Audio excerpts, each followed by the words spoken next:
isn't really my restaurant. I should not cash in. Clifford, I understand. I have a confession to make myself.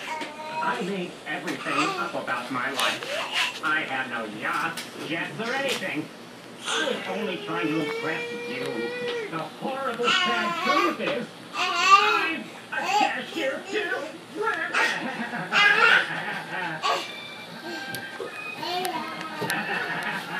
Is that true?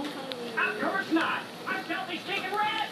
Come on, everyone. Let's all take a ride in my balloon slash casino.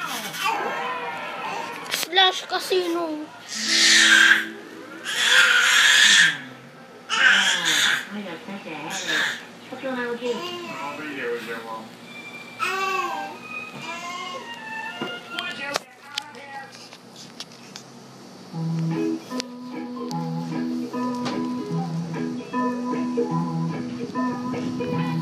Tignan mo, ang lamig ng labas nilalabas nitong hangin. Oh!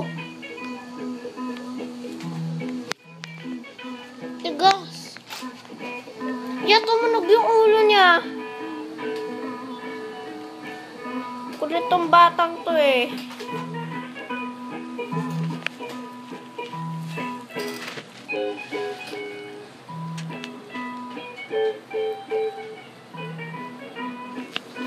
Yeah. Pasuot mo sa kanya yung sombrero.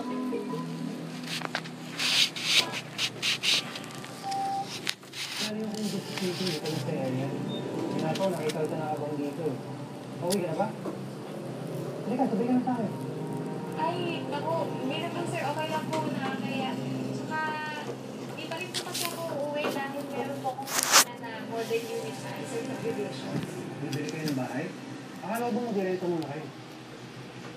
Napag-usapan po kasi namin ang Hilito na Oh my God. Yeah, kinukuha niya yung iPad. Don't. Sabi, pag-pingping niya ng mga rentable na bahay. Well, that's good. Pero kailangan mo ng broker niya. Mga hente ngayon eh. Ang magulak-lak lang eh, hindi lagi na.